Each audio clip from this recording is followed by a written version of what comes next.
He kōna ipurangi tēnei nā te reo irirangi o Aotearoa.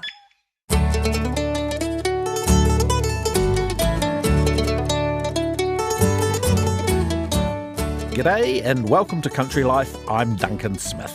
Great to have your company. Thanks for joining us. I'm Sally Round.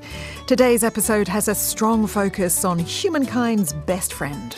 We hear from a charity group helping find new homes for retired working dogs, why they make such good pets, and why they've seen a spike in demand for their services. We learn about the science behind protecting sheep from worms. And later, Janina goes to see a man about a dog. The first visit of many as we follow a young pup's journey to become a top farm dog. But first, to a look at what's been making headlines on the Rural News Desk this week. First up, a story about the impact of delays in getting immigrant dairy workers into the country just as calving is starting. Federated Farmers has pointed out at least 500 dairy roles remain unfilled due to what they call horrendous delays in visa processing, and it couldn't come at a worse time. These workers are coming mainly from the Philippines, but also India and Sri Lanka. And Fed's dairy spokesperson Richard McIntyre says it's taking 6 months to get applications approved. He says it's made worse due to new rules which came in April. He told our rural news team he's getting lots of calls from stressed out farmers. We actually engage with immigration on a regular basis to try and fix this, but I think in all reality we've got a system that just plain isn't working right now, and it needs a real overhaul to obviously make sure there's no ability to exploit migrants or anything like that, but at the same time we need the right people turning up in the right workplaces at the right time. Now, the Immigration Minister has told our Rural News Desk there have been changes made to shorten the recruitment process, ensuring employers can hire and train for the calving season, as well as a guide produced for employers to navigate the system smoothly. And this is all amid a wider review of the accredited employer work visa. Now let's take a look at some of the reaction to the government's draft emissions reduction plan, which was published this week. A massive tree planting push is part of the plan to soak up emissions and help reach 2050 targets. The government wants a moratorium on converting the most productive farmland to forestry and limitations on poorer quality land. But the New Zealand Institute of Forestry doubts the government's numbers and projections, and it's also pushing for more clarity on forestry policies to create confidence for investors. Here's Institute President James Treadwell. They took a survey of intentions last year. However, since that survey, there's been a lot of changes made, particularly proposed restrictions that the government have brought into place, and ETS changes as well that have come in place, and confusion. So there's a total lack of confidence in the market at the moment. Federated Farmers says the saying, right tree in the right place, still needs to guide any emissions reduction plan. A big spike in cases of leptospirosis in areas affected by Cyclone Gabrielle is concerning health officials, farmers and vets. Rural Women New Zealand and Massey University have launched a project to raise awareness and funds to better control the bacterial infection.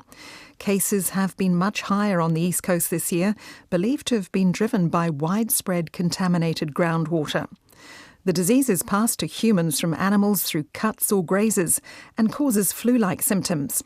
It can lead to kidney failure or meningitis, and 2 out of 3 who contract it are hospitalised.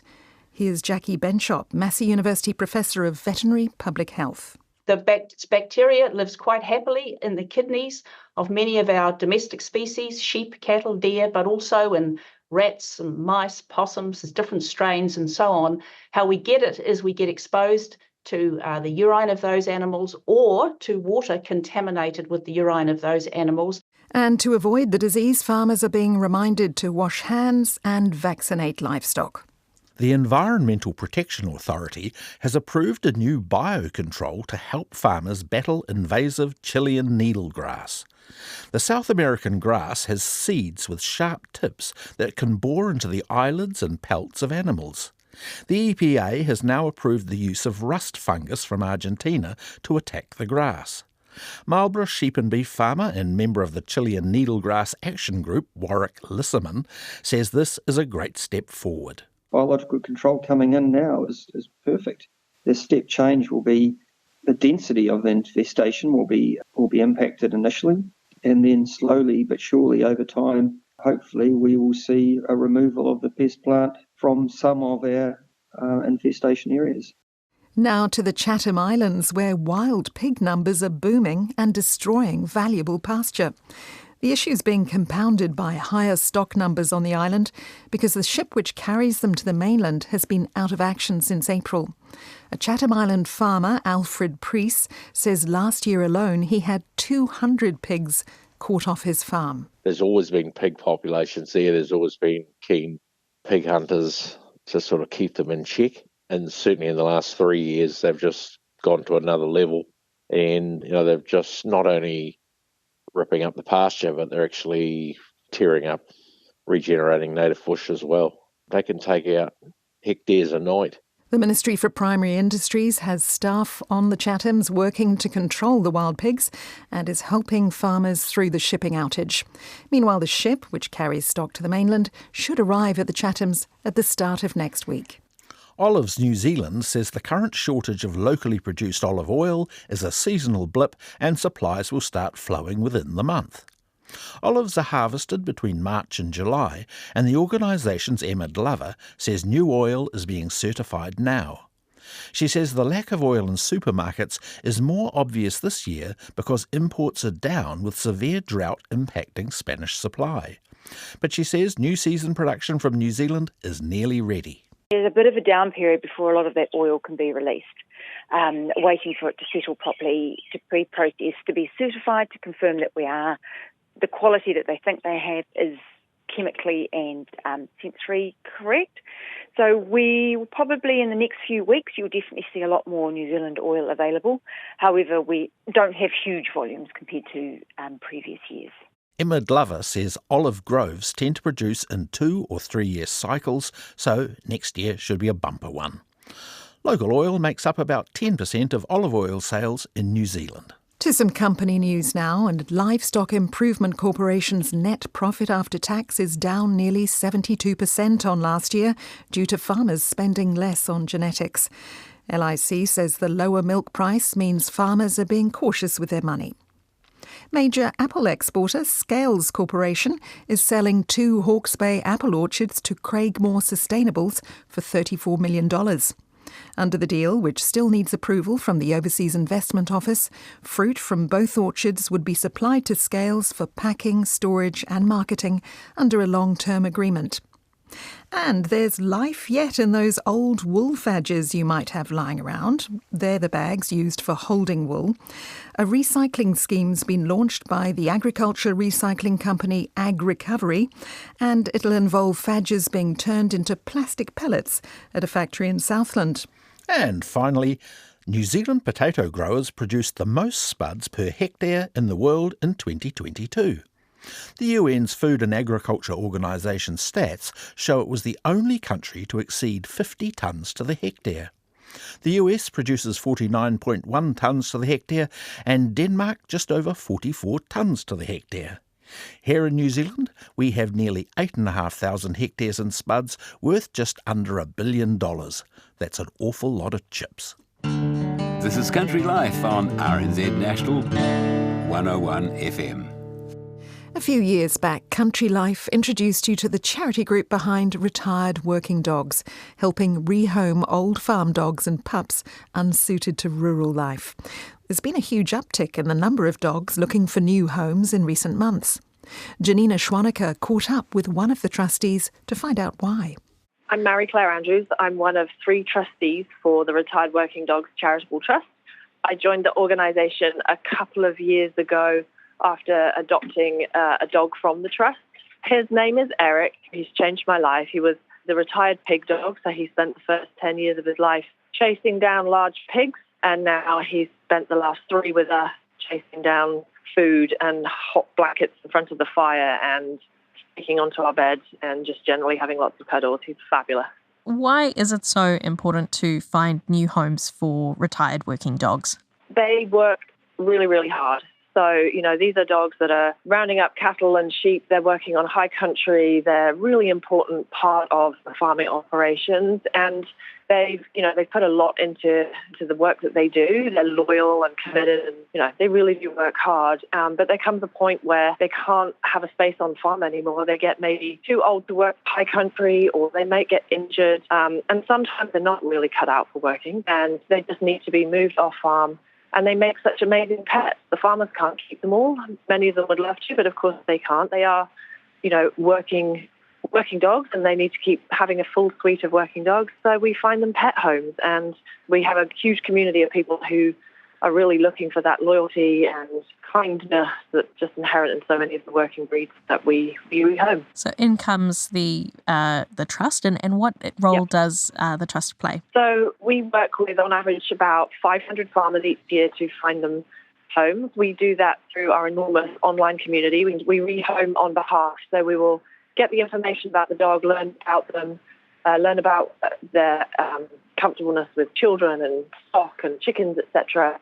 And we advertise them through our Facebook page and match them up with potential new homes. For the ones that need to come off farm quickly or who may be injured and need some surgery or rehabilitation, we will take them in and foster them. So we don't have a shelter. We have a team of volunteer fosterers around the country to bring those dogs in, settle them into pet life, and look after them if they need looking after. And you've seen a rise in the number of dogs you're looking to rehome at the moment. Can you tell me what that looks like? Yeah, it's actually two sides to the story. So yes, we're seeing a rise in the number of dogs, and we think that's actually because a lot of the surgeries that we need to intervene in are orthopedic ones. They're very expensive, and for some farmers, the cost of that can just be too much with all of the costs that farmers are facing on farm. The on-farm inflation has been enormous. It's a huge expense. So we're seeing a little bit more of that.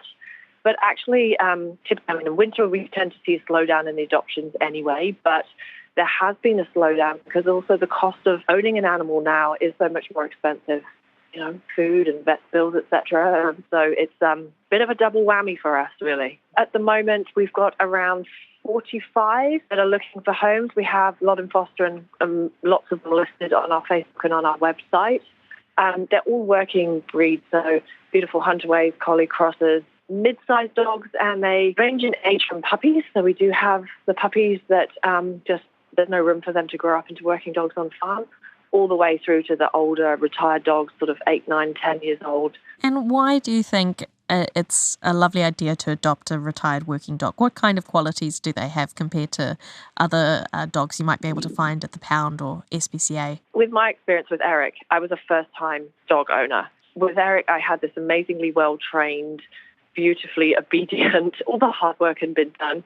None of the screaming puppy stage. He was calm, happily sits in the back of the ute for hours on end. Easy to bring into your life if you're not an experienced dog owner, but also for people who are experienced and who love working with dogs. They're full of life. They're very intelligent. They've done some complicated work and been trained to a high level often. So that kind of intelligence and curiosity makes them really special to have in your life. If you are thinking about bringing a dog into your home, absolutely consider a working dog. Some people think that maybe because they're typically sort of medium to larger size, that's going to be difficult to have in a home. I can tell you my dog's 35 kilos and I live in a tiny house, and he fits in just fine because of his beautiful manners and his lovely temperament. And what are you looking for in an ideal rehoming situation? What kind of people are you looking to send these dogs off to? Every dog is different, so every home is different and every need is different, but it's really someone who's going to appreciate, especially for the older dogs, someone who's going to appreciate the work that these dogs have done and, give them some kindness and some loving and some care for the last years of their life. What's involved in an adoption process? The dogs are with us in foster. What we do is we will advertise them on our Facebook page and the various other channels and ask for expressions of interest. And then we have a team who really carefully go through those applications to find out about the home environment, the level of fencing, whether there's children there, other stock, etc., and whether there's other dogs there. and really work out whether there's going to be a good match. And if we have someone that we think looks like there's going to be a good match for that dog, then we'll arrange a meet and greet so that the dog can see the environment and we can see everyone interacting together, make introductions to the other animals that may be on the property, especially the other dogs. If that goes really, really well, then our dogs are adopted for a month's trial, which is just to really make sure they settle in and everything works out well. And if it doesn't, we happily take the dog back at the end of that month and find them another home. But most of the time, 9 times out of 10, they fall in love at that point and it's a good fit. We charge a fee for our rehoming, which covers the cost of spaying the dog if they haven't already been spayed, any vet bills that need to be covered, and a donation to us. For the rehoming, we actually don't charge a fee. We do ask our farmers to make a donation if we successfully rehome dogs for them. Like all charities at the moment are definitely struggling because of the slowdown in adoption. So we are looking for perhaps a corporate sponsor to support us,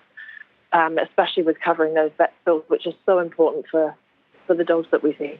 That was Marie-Claire Andrews of the Retired Working Dogs Trust speaking with Janina Schwanecker. There are plenty of lovely dogs looking for new homes, and the Trust is also keen to find more foster families.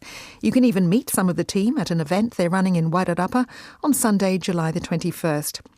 And you can find out more, including about the adoption or rehoming process, on our website. To drench or not to drench? That is the question. A Mosgiel-based tech company is helping farmers to answer.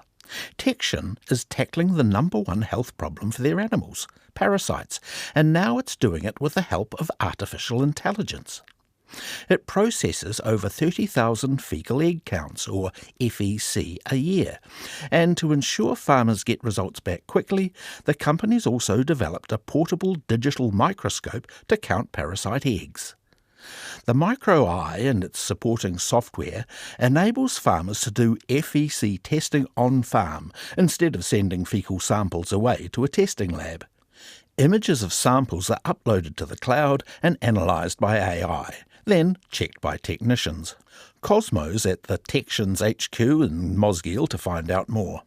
First up, he's with lab manager Lisa Groden. So we test fecal samples, mainly in sheep, cattle, equine, alpaca, goats, deer sometimes, just to see what the parasite burden is in those samples. What sort of parasites do you find? We find strongyl, which they have a lot of subspecies sitting below them, homuncus, we have nematodes, we have parascaris, we can see coccidia, tapeworm. And Lisa, how do animals get infected? Where do they make contact with parasites or worms? The parasites like warm, not hot, they don't like hot weather, they like warm and they like rain. So they like those nice dewy mornings. And when it's a nice dewy morning, they come up the blade of grass and they sit there and they wait for the sheep or the agricultural animal, cattle, to come in and just eat them, eat the top of the grass, and then that's pretty much how they ingest the larvae, worms. Usually at this time in June, it starts to get really, really cold, but just the last few days it's been a little bit warmer, we've had rain. That's kind of like the weather that they like, and that's when you get a little spike in the counts. So even if farmers did a test every so often, just to know whether the drench is, if they're working or not, or if they need to drench, because sometimes you don't. So do you have farmers from all over the country that send in fecal samples? Yes, and we also have farmers all over the country that have their own unit as well. So our digital form of a microscope, which is called the Micro Eye, to see which drench is working on that farmer's farm with his animals. We sell this technology not only in New Zealand but also in Australia, and we have an office in Wales, and it's sold widely through the UK as well. That's Sales and Marketing Manager Nicola McConnell. She also says the company's still proudly blue and gold. Yeah, so it all started in Dunedin, and look, we still manufacture all of the Micro Eyes here, and the parts are all tooled in Mosgiel as well. So it's a great New Zealand manufacturing and innovation story, really. Now we are at a workstation in the processing area, and Tarina, the assistant lab manager, is showing me how a fresh fecal sample is tested. So this is a sample that's arrived from a farmer. So he sent in some faeces. We have added some water to it and made a nice slurry mixture to release all the eggs that will be stuck into the solid faeces. There's quite a lot in there. Yes, we got 200 grams from that farmer, so a great sample. We then add some water to it and we let it sit so the fats and the debris can rise to the top of our solution, and then we pour that off, trapping our eggs at the bottom of our solution here. We then add some salt solution. This helps our eggs float. We then pour it into one of our special cylinders. We then insert our filters that we have pre-rinsed. So are you trying to capture as many eggs as possible? Not as many eggs as possible, but a overall representation of what eggs are in there. If I take all the eggs in the first sample and then I've got to repeat it, then the next sample is going to have no eggs left in it. So we want them evenly distributed throughout our sample. So then we gently invert to make sure that our eggs are throughout the whole solution. Because as I said, the salt solution makes our eggs float, and we're drawing from the bottom of the cylinder. So we want them nicely evenly distributed. So this sample here is ready to go in the micro eye? Yes, into the micro eye. So we put our cassette, we call it, it's like a version of a slide, but modified version. We put that through with a sample in it. The images come up on the computer screen, and then we send them to the cloud. Then they come back and they're marked with AI. And then our techs come back and just run their eyes over through just to make sure everything looks good, and then the result gets sent out. So you use AI to help determine what sort of parasites are in the samples? Yes, we do, yes. It's still in training, but it is getting really, really good at identifying the different parasites that are in there. How do you train it? Most of the people that do that work are our markup techs or our R&D people, and so you pretty much go through and score every egg that's in there, and then you put those back through the AI and tell them, this is right, and that's how it learns, pretty much like a child, really. And Nicola, can a mobile phone be used to manage the fecal testing process? Yeah, so here's the software you'll see coming up on the screen as we go to put through the sample, and that prompts the farmer to put in all of the information, which, as we've suggested, helps them manage their parasites as well. So Tarina's just about to put the sample through. And so when will you get back to the farmer? Well, we'll definitely get his results back within the hour, and I'd say he probably doesn't need to drench in that. There doesn't look to be too many eggs. Now, Tarina, how did you become interested in this sort of work? I live on a farm and interested in how we can help our end consumers. The end consumer is going to be driving products, particularly meat and other proteins that they eat. They want a healthy, sustainable product.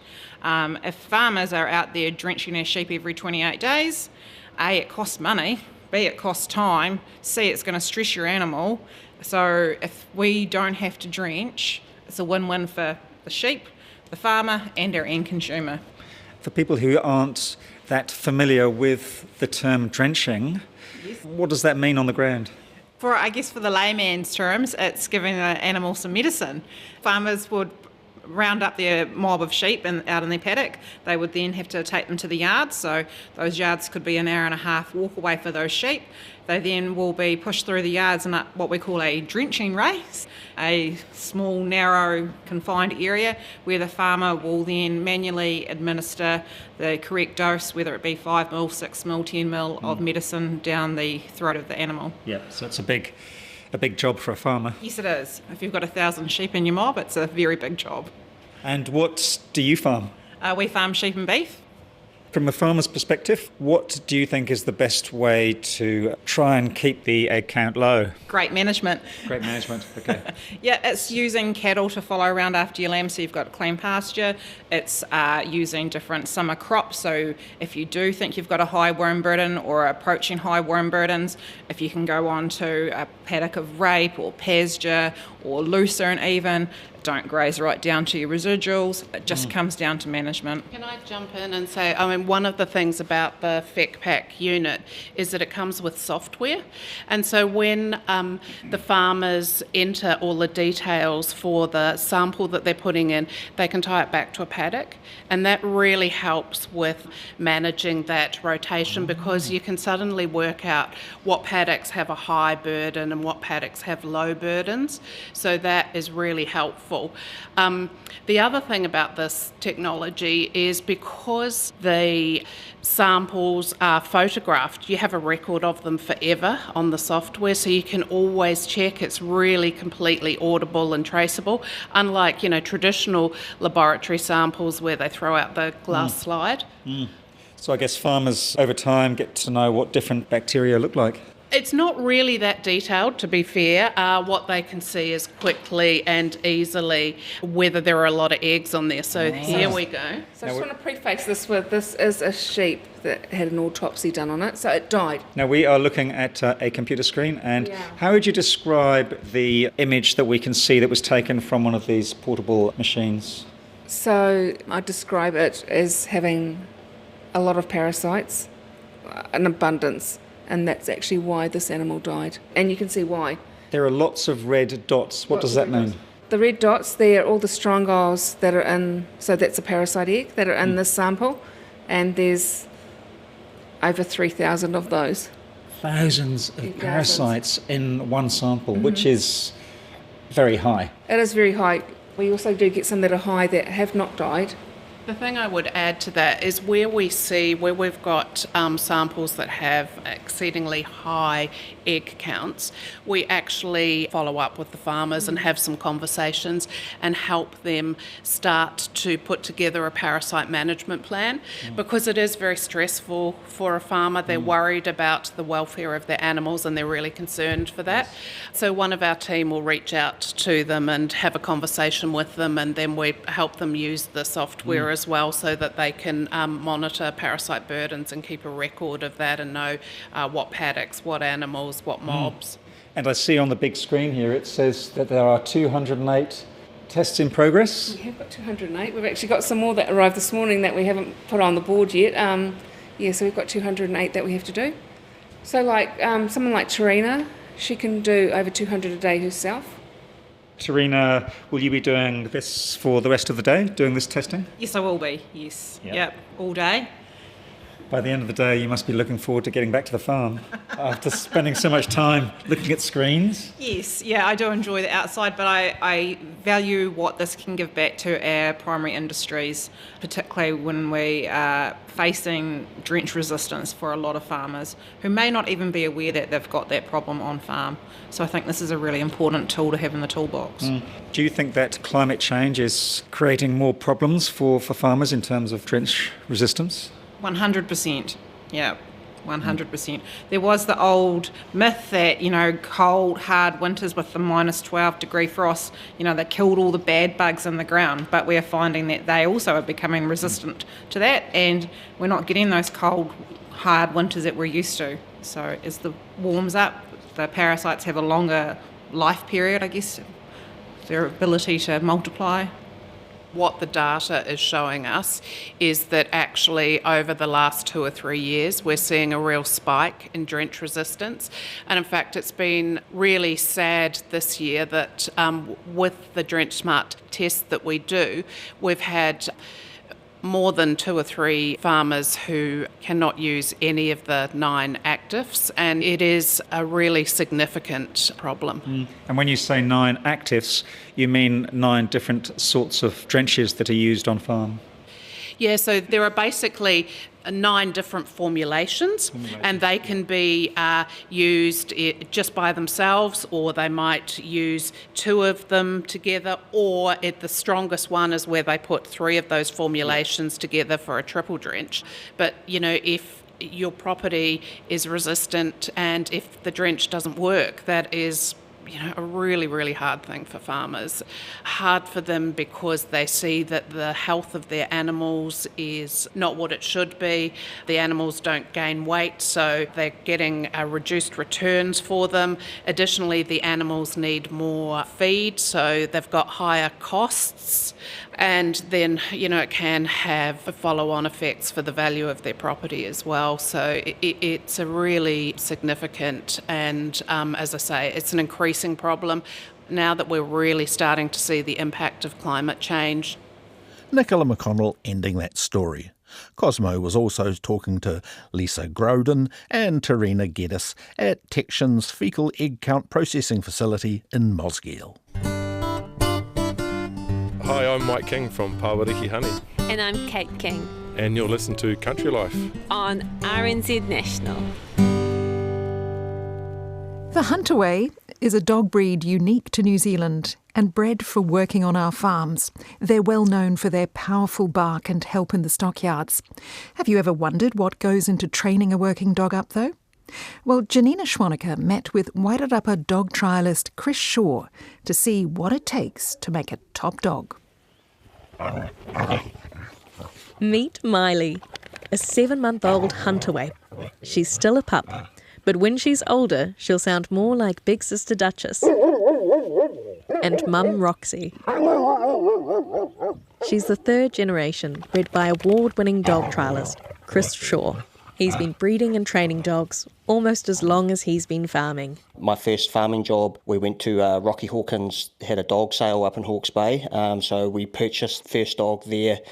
He was a 7-year-old dog, and pretty much from that dog onwards, I've sort of trained and bred my own dogs ever since. So yeah, it'd be good 19, almost 20 years now. Chris works with dogs daily. He's the stock manager for a sheep and beef property at Homewood, near Riversdale Beach in Wairarapa. Let's go meet the rest of the team. They're nice and close to your house, which is good. Makes feeding time easy, I imagine. Yeah, it sure does. And also at night time when they're getting a bit boisterous, I can yell out the window. Do they wake you up much at all? In the morning when they're ready to go? And not generally, not too bad. The pups are normally the first to start talking. So who else have we got in here next to Miley? So we have Shadow, and she's a pig dog, and then next to her we have a little heading pup called Noodle. Hello, Noodle. You're very small. How old's Noodle? She's 9 weeks old. Oh, hi, Noodle. And then we have Frost. She's another pig dog. Another pig dog. And then we have in the kennel here we have Billie Jean. Hello, Billie Jean. Hello, big girl. And then we have me old faithful over here, Dixie. And Dixie's retired now, isn't she? Yes, Dixie's retired. The older Huntaways, they like to just sit in their kennel and watch what's going on. Very smart girls. And then some more heading dogs. Over here we have our heading dog, so this is Biddy. Hi, Biddy. And another heading dog, this is Ghost. Ghost, and is that because of the beautiful blue eye? The blue eye, yep. Yeah. Can you tell us, for some of our listeners who might not be as familiar with what working dog teams are like, or what the differences are between the dogs? So if I had to put it sort of plain and simple, I was taught when I was from my first farm job. I was lucky enough to be surrounded by a couple of very good dogmen, and one of those dogmen said to me, he said, your team of dogs is like your bag of golf clubs. Every dog has a job. Your Huntaways are pretty much the motor of the team. When stock start getting a bit sticky, they're the ones that sort of, help to move your stock. Whereas your heading dogs are more like your steering on a car. They sort of steer the mob to where you want it to go. And here we have Miley's mum, Roxy. Hi, Roxy. She's hiding there in her kennel, all nice and warm out of the rain. And then we have Miley's big sister, Duchess. All very inquisitive, hey, checking out the microphone and wanting to see who's come to say hello. And then here we have Snow. She's another pig dog. Do you have to be kind of conscious about who sits next to each other in the kennel? As you can see, to the untrained eye, it just looks like all my dogs are just plonked in kennels, but they're all strategically placed. So over in these 4 kennels here, I have the 4 pups. Generally at that age, they don't become mischief, although they do like to play together. Me main core working dogs are in those 4 kennels over there, and then I have my pig dogs on this side with the 2 males in between. Now the reason why those 2 males are in between like that is because when bitches do decide to come on heat, they're locked away from everyone else. Very sensible, yeah. Yeah. They're not going to get themselves into any trouble. And they're not going to chew through the next kennel to try and get to them. Gotcha. They've got to chew through multiple kennels. Especially, I imagine, breeding Huntaways, that's an accident you don't want to happen on the farm. Oh, no. Probably. And, you know, just like anyone else, I have had accidents in the past. Are there sort of qualities that you're looking for in a dog as well? You know, temperament and... Nature, temperament, and also, like, structure, like the way the dog's put together. We don't want anything that's a bit undershot jaw or it's got wonky legs, so conformation's a huge thing. So all those aspects come into play when you're sort of picking a pup from the litter. And when I'm picking a pup, I normally like the one that comes up to me, just wants to be my mate. It's about that bond that you can form with them as well, I imagine, quite a bit. It is. You got to think, you know, they're going to be with you for a long time, so you've got to like everything about that dog. Miley's litter was born towards the end of January. Yeah, so Miley will be coming up 7 months old now, and it will be the third litter I've had out of Roxy. And the sire that I chose was a dog called TJ, and he's quite a natural work sort of farm dog from over in the Huntaway area. Now the reason why I chose that dog as opposed to the 2 dogs I've used before is I sort of want to go more back to like general sort of farm work, whereas a lot of the breeding I'd been chasing was sort of aimed at dog trials, because you know dog trials are a huge passion of mine, but you know you still got to use your dogs to go to work every day. So that's sort of the aspect I'm aiming at, is just a good farm station dog at the moment. Shall we get up close and maybe meet Miley? Is that all right? Yeah. She's happy to see you, that's for sure. She sure is. Hey, Miley. Come on. Hey. Can you describe some of those qualities you mentioned that you'd be looking for in a good dog that you see in Miley? Miley. So I like her because like she just wants to be with you. She just wants to be your friend. Also, like she's got nice sort of straight legs. She hasn't got an undershot jaw. She's just got like nice bone structure, what we call bone structure. She's not too bothered by the microphone, which is good to see. Hey, Miley. She's what I call, she's got quite a healthy, athletic physique. As you say, she seems to just kind of have that very easygoing, yeah, not too phased by anything kind of and it's, attitude.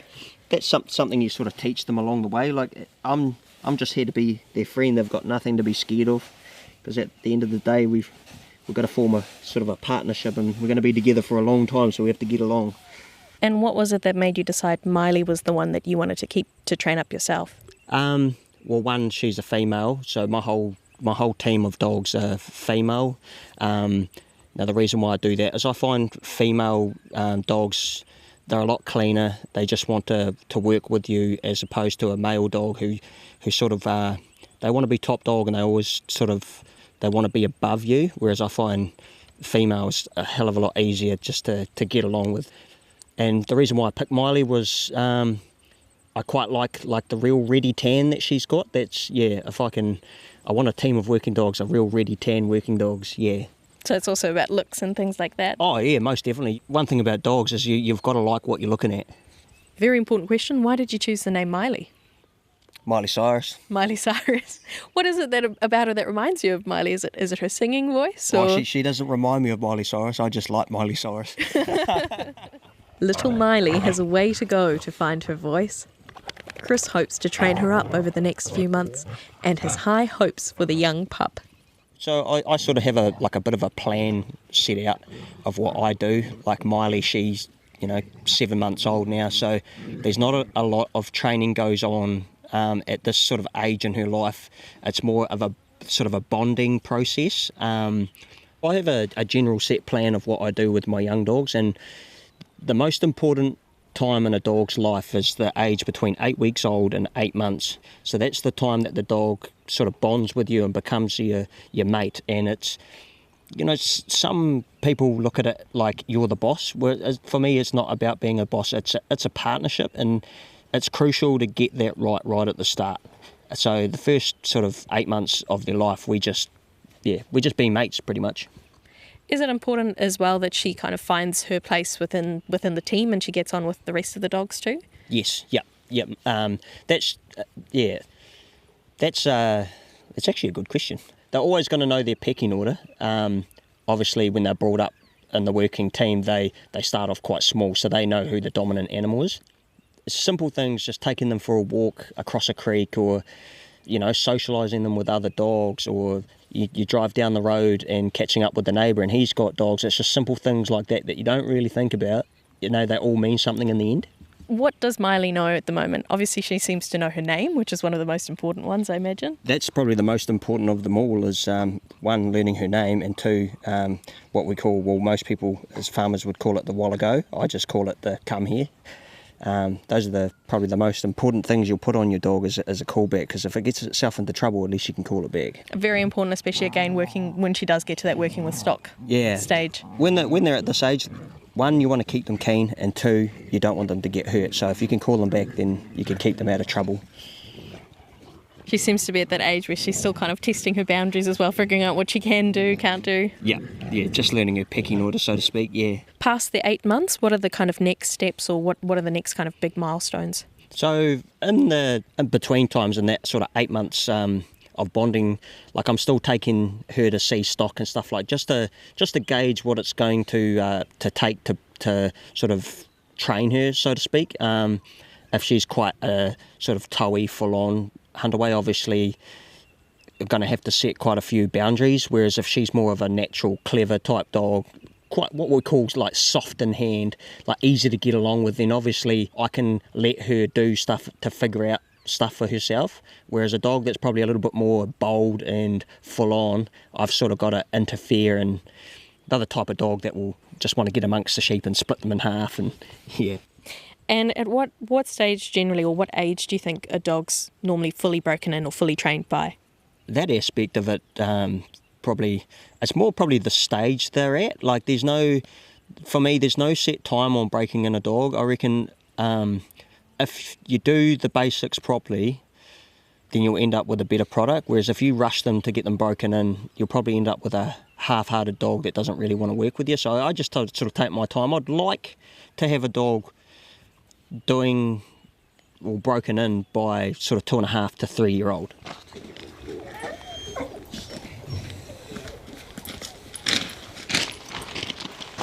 So this is pretty much the sort of starting process. This is where I start all my pups, heading dogs, Huntaways. I just sort of 5 minutes every second night, or 2 or 3 times a week, sort of come out onto the lawn and just sort of muck around. I suppose fatigue is definitely one of those things. You don't want to overdo it as well. Yeah, puppies don't have a very big or long attention span, so you just got to keep it short and sharp. Much like with some people, I guess. Yeah. And like you just said, like with some people, obviously some kids learn faster than others, and obviously when it comes to breaking in a dog that learns quite quickly is probably easier and faster to break in than a dog that sort of takes it, They probably get to the same stage just as quick, but I find those dogs that want to learn easier to break in. And so you're popping a collar around her backside? Yep, so this is what we call a sort of a flank rope. Basically from the time she sort of graduates from the puppy pen at that sort of 4 months old, I'll put this sort of flank strap around just so she gets used to it. It's not, it's not a hindrance to her, because a lot of my training is done with a flank strap. What I do at this age is I'm just teaching her patience, is what I call it. I just get her standing out in front of me, looking away. It's only got to be for 5 or 10 minutes at night. Just get her looking away, because at the end of the day, a Huntaway's job is to push sheep away from you, so they need to learn not to look back at you. Good girl. And to change it up, so this is probably the stage that Miley's at, to change it up. Once she's comfortable being out in front of me, standing here like this, I'll just move around and push her around like that. So she learns that wherever I go, she needs to be standing at 12 o'clock to me. And she seems to have cottoned on to that quite well. Yeah, and she's what I'd call a fast learner. We've only done this sort of 2 or 3 times. A lot of effort goes into dog training, but it can lead to some pretty big rewards. I've been dog trialling almost as long as I've been farming. I think I started dog trialling back in 2008, and in that time I've had my fair share of success. This year I won top Huntaway in the Wairarapa Centre with my old faithful Dixie. She's retired now. She had her last run at the New Zealand Championships this year, where we placed 3rd in the North Island and 6th in New Zealand. So now she can happily retire. So it was kind of the icing on the cake to get a national placing and give her the retirement that she deserves.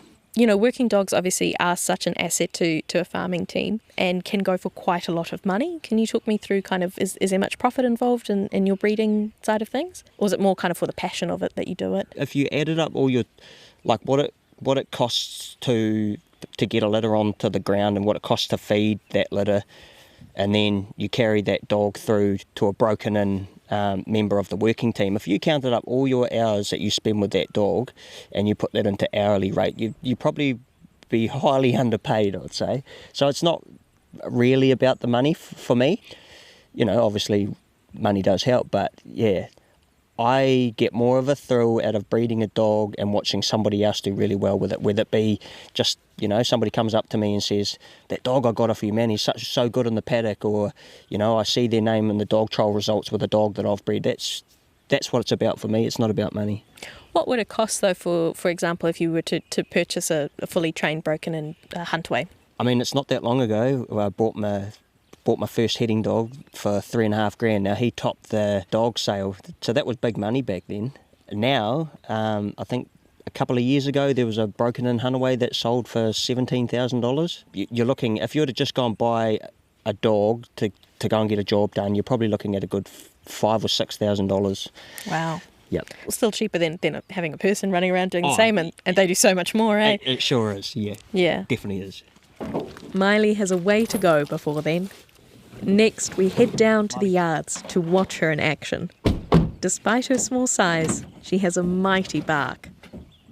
Don't worry, you'll be hearing it enough soon. At this age, does she start to recognise, oh, I'm at the stockyards? Yeah. Time to have a bit of fun? What I generally do when I'm training my dogs on stock is I normally have the stock already in the yard, because I try and take the whole excitement out of it, because obviously young pups are quite exuberant creatures, so they are pretty energetic and they're easily excited. So if they're watching you run the sheep in, the anticipation is building up, and when you actually let them have a go on the stock, it can get quite unruly and out of control. And the main aim for me at this age, and probably for the next couple of months, is one, I want to know whether she's keen to chase stock, and two, I just want to keep her keen. Yeah, keep her keen and not let her get hurt. Yeah. She's been down here a couple of times now. Chris has brought 4 sheep into the yards for Miley to practice on. He puts her in a harness to keep her from getting too close. With her bark, she keeps the sheep moving around the pen and away from Chris. In farming terms, or breaking in dog terms, we call it, they end up like a window wiper when they go from side to side. So by having a small amount of sheep like this, they get to learn how to work the sheep as individuals rather than having a mob mentality. All I'm looking for at the moment when I'm putting her on stock at this age is I just want, I want to teach her how to use her noise correctly. And the way I know that she's using her noise correctly is I'll go from being quite squeaky and high-pitched to dropping like quite low. When she's using her noise correctly and dropping it quite low is what we call lift, which means that they're using the maximum amount of volume in their noise to get the maximum response from stock out in the paddock.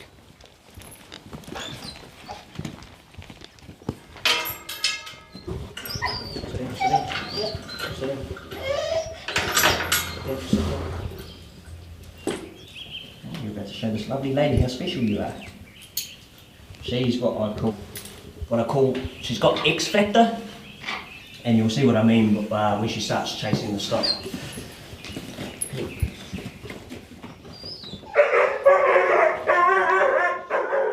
told you it was a mighty bark.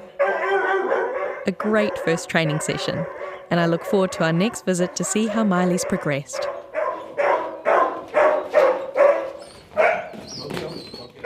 That's a big bark for such a small pup. That was Miley the Huntaway pup and her breeder Chris Shaw.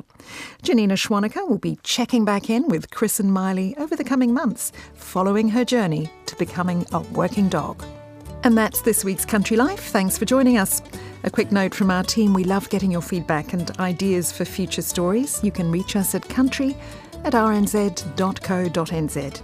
And we'd hate for you to miss an episode of Country Life. To get every episode free to your phone, click follow on your app now. And if you enjoyed our show, give us a shout on social media or tell a friend by clicking the share button in this app. Out in the field today were Cosmo Kentish-Barnes and Janina Schwaneker, and I'm Sally Round. The show was produced and engineered by David Knowles and Phil Benge. I'm Duncan Smith. Catch you next time. Ka kite anō.